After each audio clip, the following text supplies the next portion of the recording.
If you've ever felt like no matter how little you eat, the scale won't budge, you've probably been told your metabolism is damaged. And today, I'm going to explain and prove scientifically why it's impossible to damage your metabolism, but it is possible for your metabolism to adapt and slow down.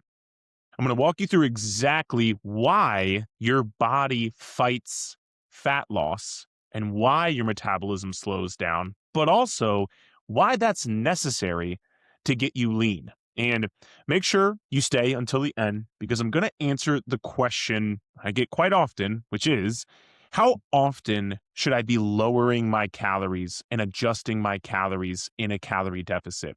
Is it every 5 pounds, every 10 pounds, every pound? Should I never adjust my calories? Most people adjust way too early or way too late, and that's why they end up hitting a plateau and slowing down their metabolism even more. So I'll answer that question at the end of the podcast. And just a forewarning, I'm going to try to dive into the science and get a little bit nerdy in this podcast about your metabolism, but it won't be so overwhelming that you can't understand it. I'm still going to break it down to a very basic level. So even if you are a complete beginner, you'll be able to understand what's going on in your body. And I'm a firm believer, the more you understand things and you are educated, the more likely you are to stick with them and the more likely you are to stick with your journey because you actually understand what's going on versus just guessing. So the first thing, what is metabolic adaptation? And I want to start with the mistake of metabolic adaptation, which is a lot of people think once you start cutting your calories, going into a calorie deficit, your body is going to enter something called starvation mode. And it's going to hold on to fat despite you trying to be in a calorie deficit and lose weight.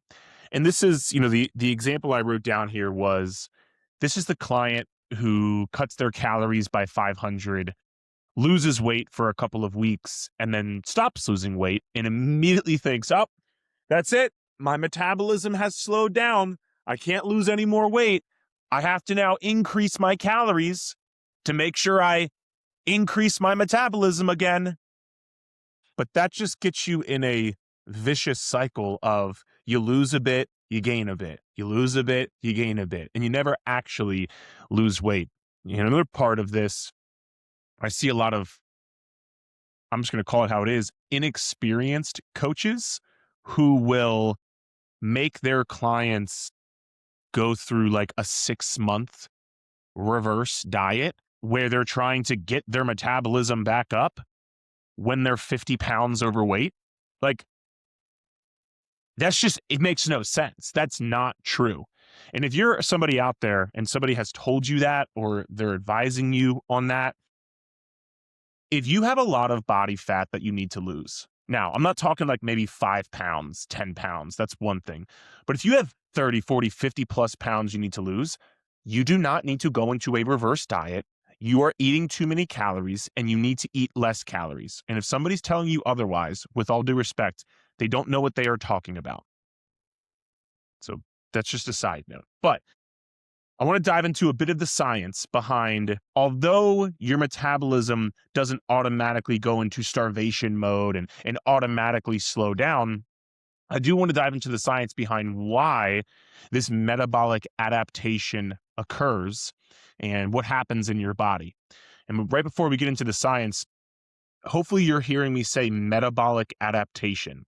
I'm not saying metabolic damage because, like I said, you can't damage your metabolism. Your metabolism will adapt, and here's how. I've said before in the podcast that your body wants to maintain something called homeostasis. Doesn't want to lose weight, doesn't want to gain weight, doesn't want to lose muscle, doesn't want to build muscle. It wants to stay the exact same, status quo. So when you attempt to lose weight by going into a calorie deficit, which, by the way, that is the only way you're going to lose weight, no matter if you do keto, no matter if you do fasting, no matter if you do carnivore, or eating clean, Whole30, whatever, it all creates a calorie deficit. So to ensure your body maintains homeostasis and maintains survival, which is all our bodies are trying to do all day is just survive, just get to the next day. There's a couple of things that happen within your metabolism. And again, a side note, I'm sorry for all the side notes thus far, but there's just so much bad information on the internet that I want to hopefully help you weed through the bad information. When somebody mentions metabolism, like ask them if they even know what the fuck that is. Most people don't even know what their metabolism is. They're just making shit up and they're just saying the word. They don't even know what it is, what's involved in it, all the processes of it. So that's a red flag for you as well. Somebody says, "Oh, your metabolism's damaged," and you ask, "What is your metabolism?" "Oh, well, it helps you lose fat." No, no, this is your metabolism. So there's four main components of your metabolism and your daily calorie burn. And you can also think of metabolism as something called your TDEE, so total daily energy expenditure. This is how many calories your body burns in a day with all things given, your total daily energy expenditure. So the first part of your TDEE is your BMR, your basal metabolic rate. This is all of the functions and the processes in your body that keep you alive. So if you laid in bed all day and did nothing, this is how many calories your body would burn. Because remember, it requires calories to keep your liver functioning. It requires calories to keep your lean muscle mass, which is why the more muscle you have, the more calories you burn. It requires it requires calories to grow your hair. It requires calories to keep you warm. It requires calories to keep you alive. It requires calories to transport blood, transport nutrients. So this is one part of your metabolism. It's the biggest part, takes up roughly 70%. The next part of this is your NEAT, your non-exercise activity thermogenesis. This is just how many calories your body burns at when you're just moving throughout the day. So for those of you who are watching on YouTube, which if you're not watching on YouTube, the podcast are now on YouTube. So you can go check it out and watch there if you would like. If you like to see my pretty face, that's probably not why you're going to watch, but nonetheless, when I'm moving my hands, when I'm walking, getting daily steps, when I'm fidgeting, when I'm tapping my foot, all of that is calorie burn, but it's not a dedicated workout. Make sense? The third is your TEF, your thermic effective food. This is how many calories your body burns digesting food because it requires, you can't just like take in the food and then automatically put it into usable nutrients. Your body has to break it down first. It's almost like when you put a bunch of trash or recyclables into the big bin, that bin kind of like compresses it all down and kind of like shoots it out the other side. You can think of that as your thermic effective food. And then that takes up roughly 10% of your daily calorie burn, your TDEE. And the last part is your EAT, your exercise activity thermogenesis. And this is how many calories you burn during dedicated workouts, dedicated exercise. Notice how I said this takes up 5% of your daily calorie burn, which, side note, but it will tie in. This is why when I say things like you can't outrun a bad diet, you can't out cardio a bad diet. This is why, because it only takes up 5% of your daily calorie burn. All the other stuff during the day that keeps you alive and all the other fidgeting and movement that you do, that is what takes up the majority of your calorie burn. So with that being said, the adaptation, here's where the metabolic adaptation, your metabolism slowing down, comes into play. When you eat less, a couple things happen. Number one, you start weighing less. So if you go from 250 to 200, automatically your body has less stuff that it has to do to keep you alive because there's less fat, there's less overall weight. You can almost think of it, I've said this analogy before, but think of it like putting on a weighted vest. and taking off a weighted vest. If you were to put on a 50-pound weighted vest and you did everything throughout your day, you went up the stairs, you got into the car, you picked up your kids, everything, and you took that weighted vest off, it's much harder to just do day-to-day life with that 50-pound weighted vest. So you burn more calories.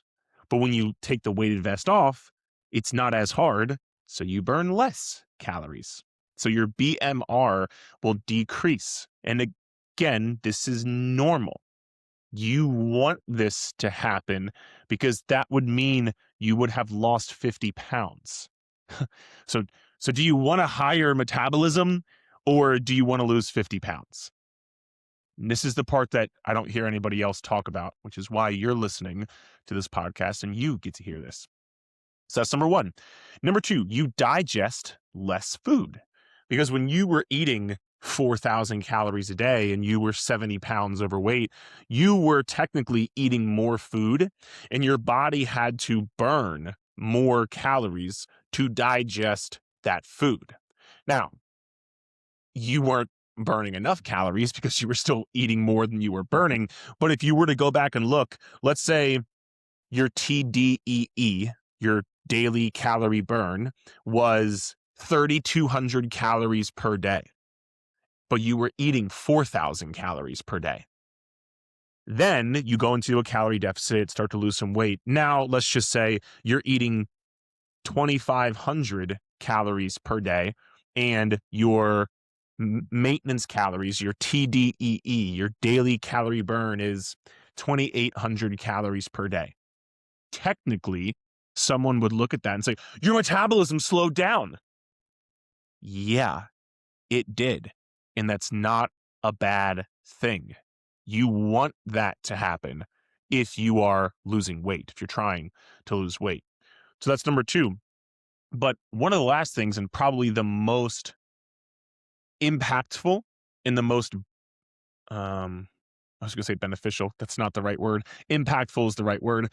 Your body subconsciously downregulates your NEAT. So your non-exercise activity thermogenesis. So this is the things like fidgeting, blinking, your posture, how much you're standing versus how much you're sitting, how much you're tapping your foot or tapping your hands or moving your hands when you talk, how energetic you are on a day-to-day basis. Even though you might not consciously notice it, because you're intaking less calories and your body wants to maintain this homeostasis, your body says, we got to find ways to decrease the calorie burn. We're not getting in enough calories. So we have to find different ways to decrease this calorie burn to try to maintain our weight. And so subconsciously, all of this NEAT starts to downregulate to save energy, to save calories.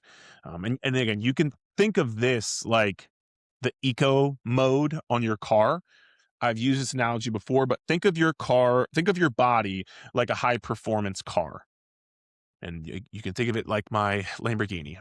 I'm pointing to it in the background. I have a Lamborghini Urus, and it's great. I haven't driven it in like a month because I was away, and now there's like 20 feet of snow, so I can't even get out of my driveway. But nonetheless, think of your body like a high-performance car.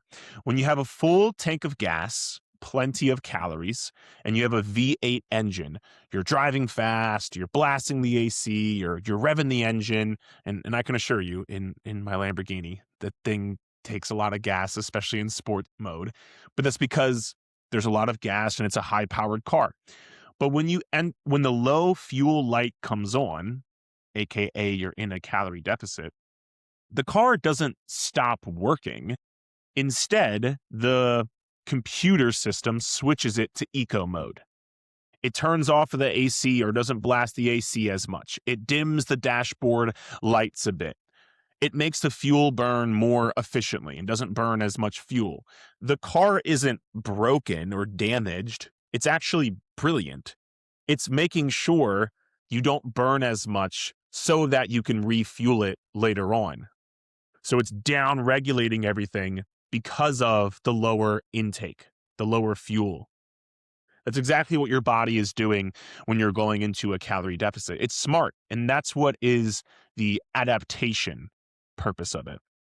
Now, we know how the metabolism works, what it is. By the way, you listening to the last 15 minutes of this, you know more than most of the fuckers you see on the internet. I promise you. Like, they just don't know what they're talking about.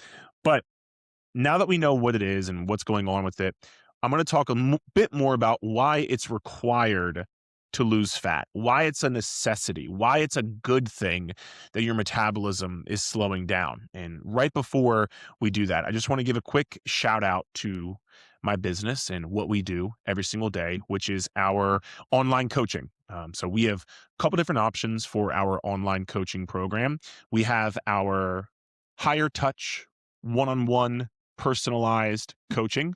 This is where we can't necessarily accept everybody into this because there's only a certain amount of spots, but it's very high communication, very high accountability, very high personalization and taking out the guesswork. So if you're interested, if you're somebody who you want all the guesswork taken out, you're busy, you don't have time to come up with an exercise routine, come up with what your calories should be. You want someone there holding you accountable, checking in. You really need that little kick in the ass right now.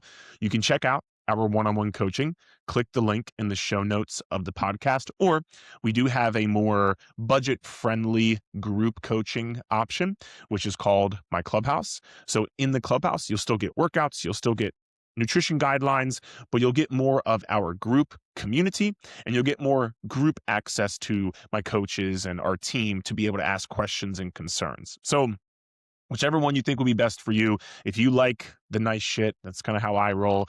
I like to do that sort of stuff. But if you're balling on a budget, we understand that as well. And we have both options for you in our coaching. So click the link in the show notes below to check out both of those options. We would love to have you inside and help you with your metabolism. And so talking about why it's required to lose weight, I think the mistake a lot of people make is trying to like hack or trick your metabolism to avoid any slowdown at all. And this is stuff like people buying fat burners or doing excessive HIIT workouts or eating 6 small meals a day to like keep the metabolic fire burning.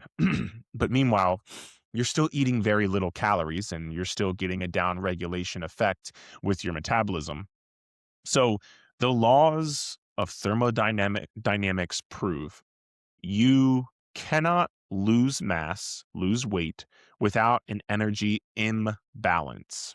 So that means without the calorie deficit, you cannot lose weight. Now, a couple things are happening here. When you go into this calorie deficit, your body decreases something called leptin. And especially, so leptin is the hormone that tells your body, I'm full, I'm satisfied, I do not need to eat more.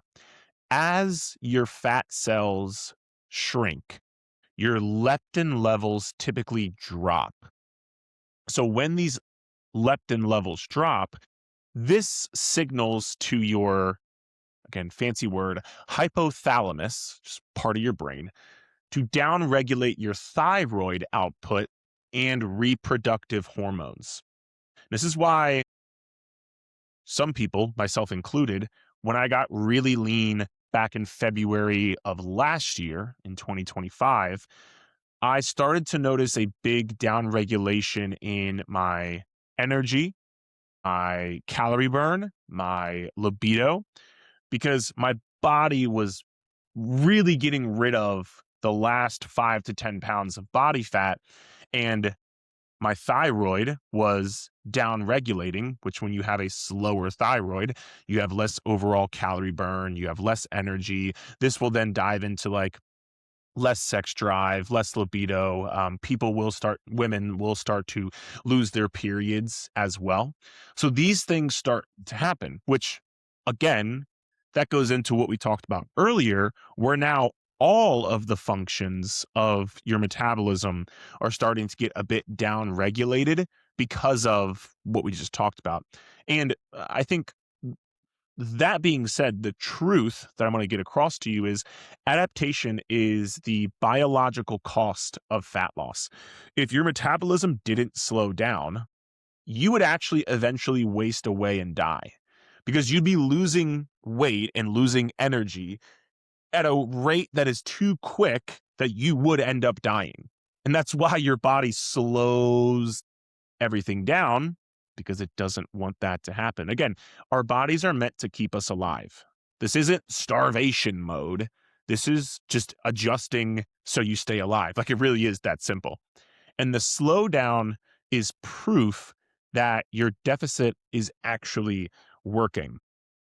And the analogy that I wrote down for this was, imagine you want to pay off $10,000 of debt on your credit card.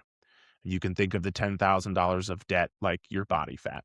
To do that, you have to go on a spending budget, aka calorie deficit. Because you are spending less money, you feel poorer or poorer. You can't go out to dinner as much. You feel the restriction. That feeling of restriction isn't a sign that your financial plan is failing. It's the mechanism by which you are choosing to pay off the debt. You can't pay off the debt without feeling your budget tighten. Just like you can't lose fat without your metabolism inevitably slowing down. That makes sense. Now, let's go into the next part of metabolism slowdown, which is how fast, the timeline. How fast does it happen? And I really want to give you some expectations regarding when this happens, how quickly into your deficit this happens. What should you do? Should you take a week, and should you take a diet break, and you can only go into a calorie deficit for 8 weeks? I'm going to cover all that right now. So the mistake that people make is assuming adaptation happens either overnight or linearly, meaning like in a straight line. So the example being like, oh, I ate 1,200 calories yesterday and I didn't lose weight today. So my body must have already adapted, or it's been, again, a week or two. Somebody hasn't lost weight. Oh, my metabolism must be slowing down. Like there's no way I'm eating 1,500 calories and not losing weight. And a side note to this as well, this is why we encourage and we coach our clients on not just looking at the scale, because this happens a lot when people are solely focusing on the scale and you're eating in your deficit for 2 weeks, even 3, 4, 5 weeks sometimes, and the scale doesn't move. And you're thinking, well, we get this a lot when people come to us or people just ask me questions online. Eric, I'm eating 1,500 calories for 3 weeks. I haven't lost weight. Like my metabolism is ruined. Your metabolism isn't ruined. What about your measurements? What about your progress pictures? What about your strength in the gym? What about your muscle definition? There are other forms of progress that you need to track. Otherwise, you're going to fall into this trap of these idiots telling you your metabolism is ruined. So keep that in mind. Now, the science behind this. So the first thing I want to cover is acute versus chronic. So distinguishing between acute changes like water retention, cortisol from stress, inflammation from workouts, glycogen storage inside of your muscles hold on to more carbs, versus chronic adaptation. And that's actual tissue loss or actual metabolic downregulation. So when we talk about acute changes, these are things like when you start a calorie deficit is a stress on your body. Going back to homeostasis, when you're not getting enough calories, your body is under stress because it's not able to maintain homeostasis. So when this happens, and this is different for everybody in your genetics and what your previous dieting history is, but when that stress, aka cortisol, is there, then you actually store more short-term water weight because of the elevated cortisol. Now, that's water weight.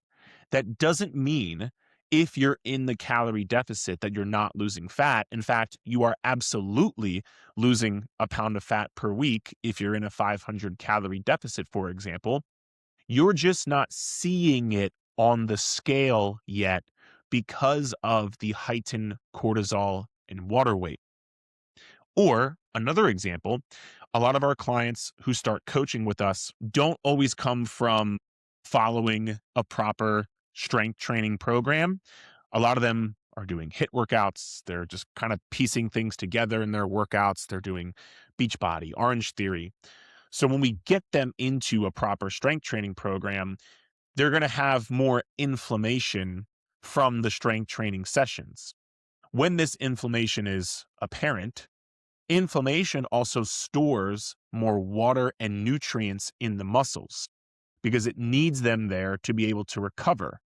And especially in the beginning, when this is very new to your body, your muscles are going to store this inflammation, and then the scale is going to store that water weight.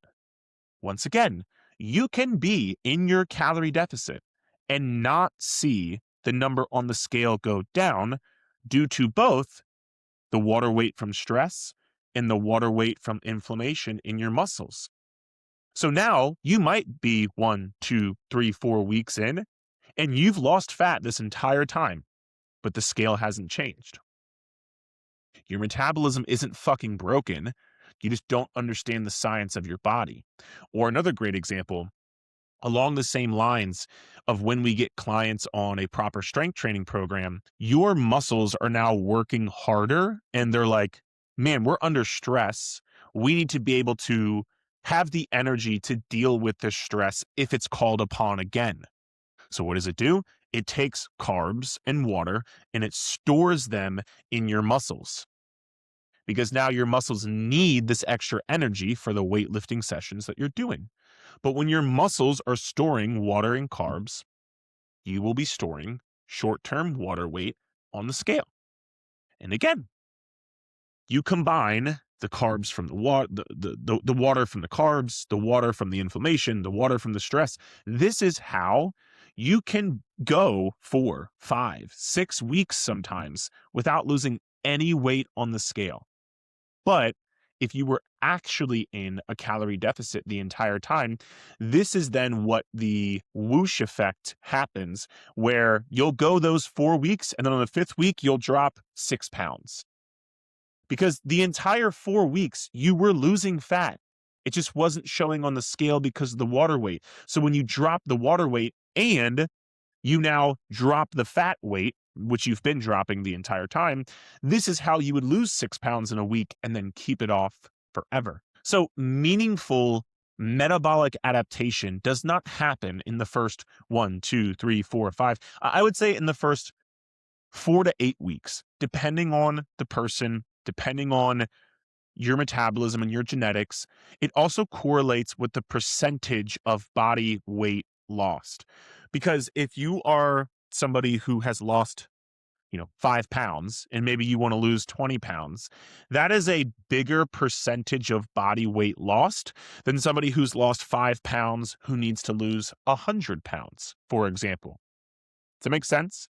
So the more total percentage of your body weight lost, that is also typically the more your metabolism will adapt.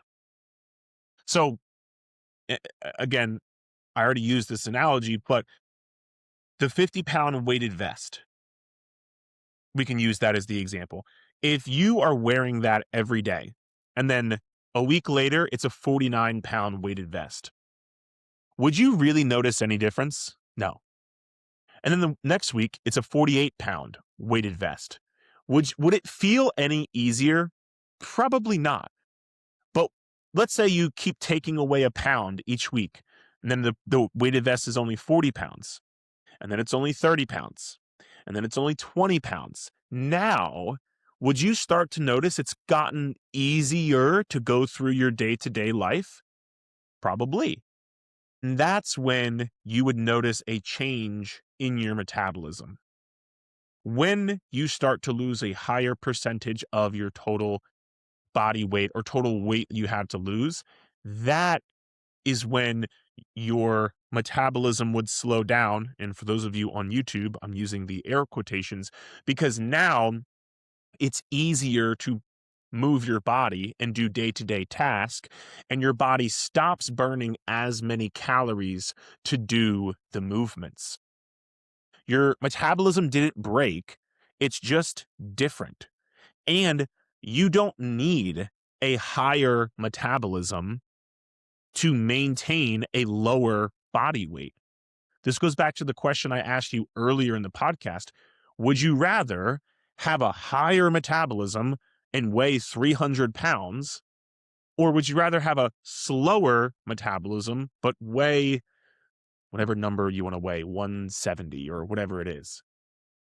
I think you'd rather have a slower metabolism and weigh what you want to weigh, feel how you want to feel, look how you want to look. So just having a higher metabolism isn't the goal. The goal is to have the highest metabolism possible while still getting to the weight that you want to get to. And this leads me perfectly into the next point, which is kind of the solution to all of this, and why this metabolic adaptation is temporary. It's not damaged. You didn't get into a car accident and now your car is totaled. Maybe you got a fender bender, and for the time being, you got a messed up bumper, but you can rebuild that bumper and you can put it on your car and you can fix it. Because the fear and the mistake that people will make here is thinking that, oh, well, me eating less is just going to decrease my metabolism forever. No, that's actually not the case. And people think if I start to increase my calories, I'll just blow up like a balloon because my metabolism has downregulated. And this is the chronic dieter who stays on 1,200 calories for 3 years because they're terrified to increase their food intake. And this is how you really start to lower your metabolism. Because you're going back to the car analogy, you're running your car on low fuel for 3 years. Like, your engine is going to become less efficient. All of your systems, that dashboard lights are going to stay dimmed. The AC is not going to blast as much. You're not going to be able to rev your engine as high and go as fast. Everything slows down. And so how you can not be scared of this happening and how you can understand what's going on with your body is understanding metabolic flexibility and dynamic energy balance. So what that means is, just like when your body is intaking less calories than what you're burning, it adapts down. It also adapts back up when you start eating more calories. And that's why I set up the podcast talking about how your metabolism works. Because remember when I said when you decrease calories, your thermic effect of food is less? Well, when you increase those calories, the thermic effect of food is more. Remember how I said you decrease your calories and your NEAT subconsciously decreases? You fidget less, you tap your feet less. When you increase your calories, your NEAT increases. You subconsciously start burning more calories. Remember how I said your leptin and your thyroid decrease? When you increase your calories, your leptin, your thyroid, your calorie burn, your BMR, those increase as well. So it works in both directions. And this is why you can never damage your metabolism, because it doesn't get damaged. It just responds to what you are putting in it. That's what she said. So this is why for a lot of our clients, basically all of our clients that we work with, not only do we work with them on a calorie deficit, yes, of course we do that, but what we also work with them on is once they're done the calorie deficit, we coach and teach them on reverse dieting, and I can talk about that in a second as well, to work their calories back up to make them burn more calories, increase their metabolism, and then you can find and almost restore a higher maintenance ceiling. So let me walk through this with you as for a full picture now. By the way, I think this podcast has been really good. So if you've been liking it, feel free to leave a rating and review. I'd really appreciate it. Let's say you start off and you're 200 pounds and your maintenance calories, your total daily energy expenditure, your daily calorie burn is 3,000. We're just going to use easy numbers. So then you start eating in a 2,500 calorie deficit because you want to weigh 150 pounds. Let's say you do your calorie deficit, you get down to 150 pounds. Now your maintenance calories are 2,000. So you've had to make some adjustments along the way, which I'll talk about in a second. And now you're eating 1,500 calories. You were eating 2,500 calories to start with. You may think, well, man, like I have to maintain 1,500 calories. Nope. No, you do not. Because what you'll do is now you'll start to work those calories back up. So let's just say your maintenance calories were 2,000. That was at the end of your calorie deficit. That was at the end of you having the metabolic adaptation. Your metabolism was down regulating this entire time. That was at the end of that. But now you start to work these calories back up. And so you go to 1,700 calories, 1,500 calories, 1,000 calories. And we think that's our maintenance. Newsflash, it's not. Because just like your maintenance moves when you go into a deficit, your maintenance moves when you go and increase your calories. And so let's say now you're going to 2,200 calories, 400 calories, and maybe you max out at 2,500 calories. This number is different for everybody and your genetics and your lifestyle. But for the sake of this example, now your maintenance calories are 2,500. Remember, you were eating 2,500 to start your weight loss journey. Now you can eat 2,500 to maintain 150 pounds. That's how this works.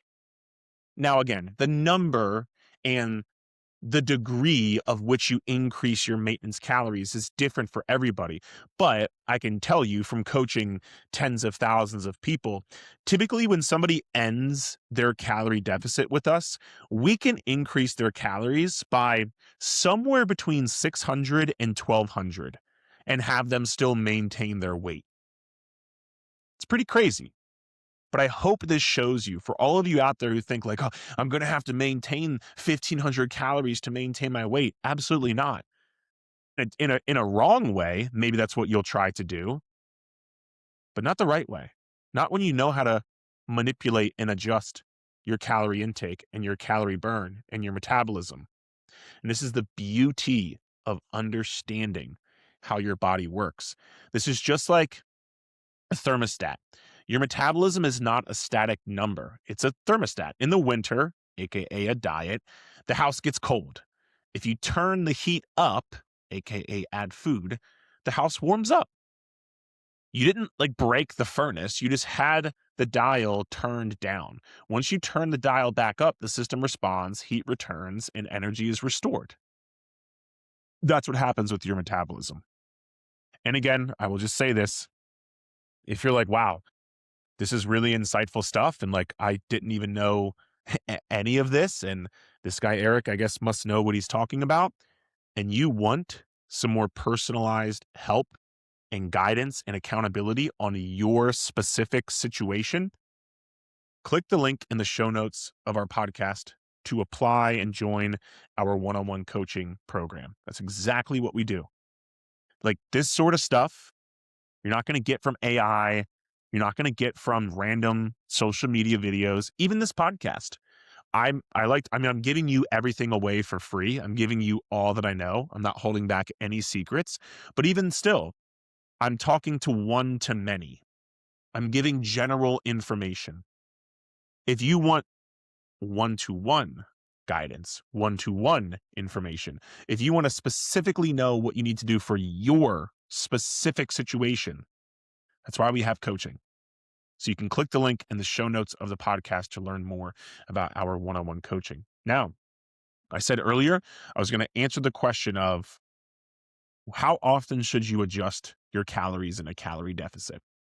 So now knowing all of this, knowing adaptation happens and it's normal, I just used the example of maybe you had to adjust down to 1,500 calories when you first started at 2,500 calories.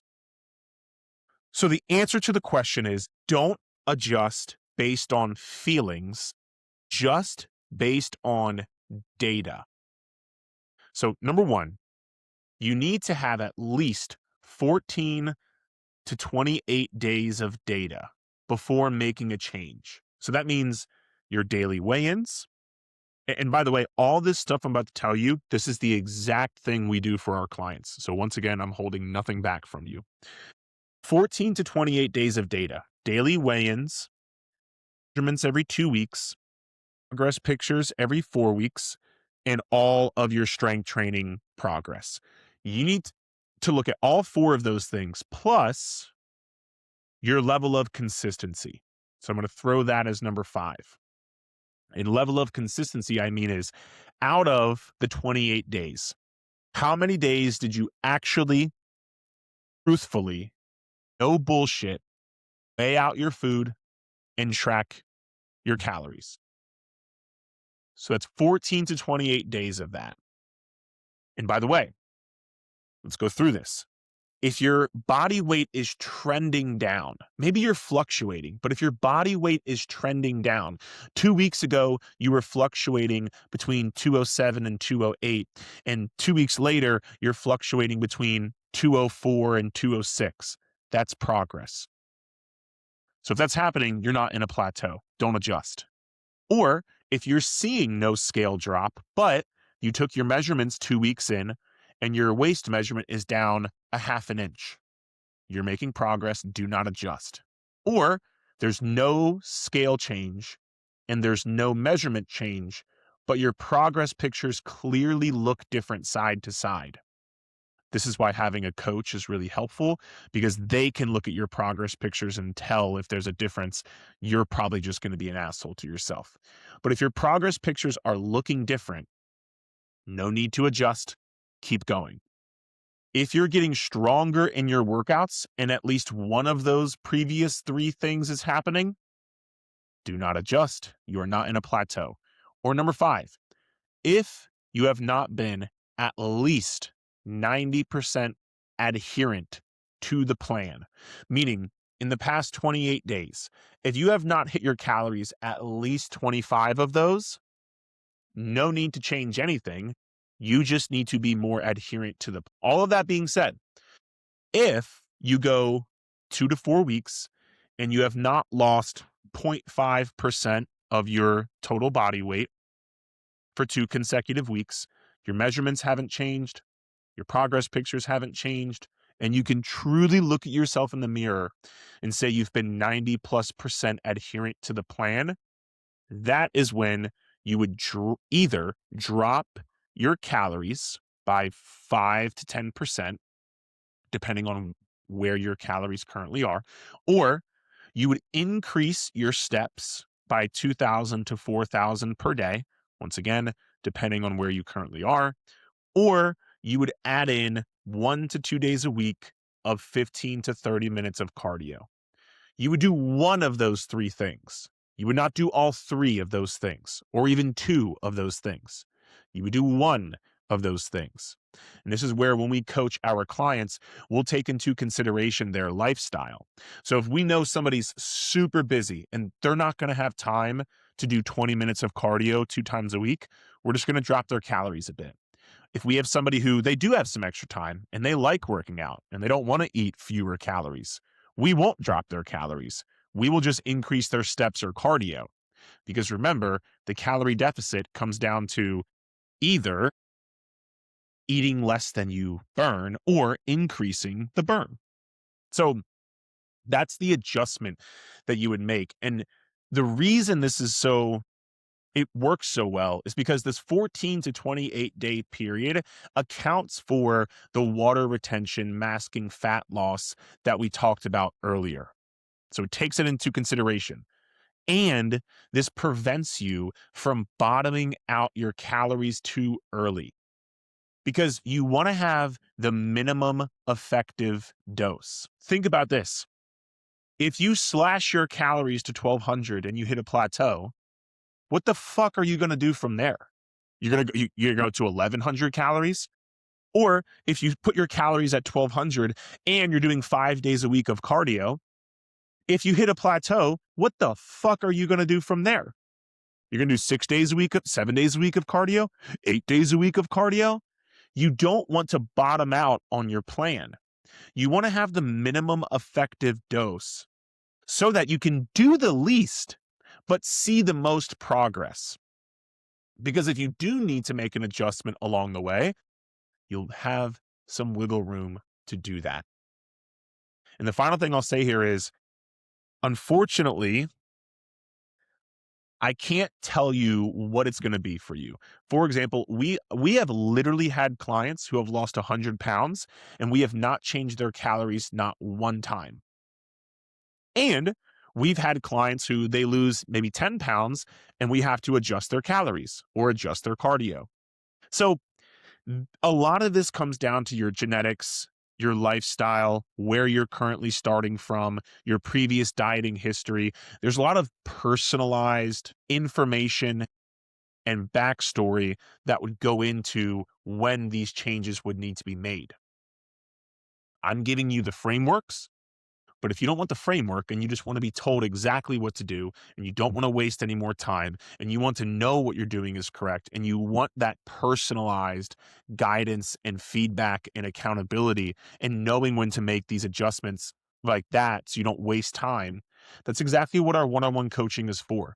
Again, I have given you 48 minutes of, I think, very good, 46 minutes. Sorry. I gave you 2 minutes longer. That's also what she said. But I've given you a lot right here. But if you just want to have all the guesswork taken out and you just want to be like, dude, just tell me what to do, make sure I'm doing it right, get me results as quickly as possible, that's why we have our coaching.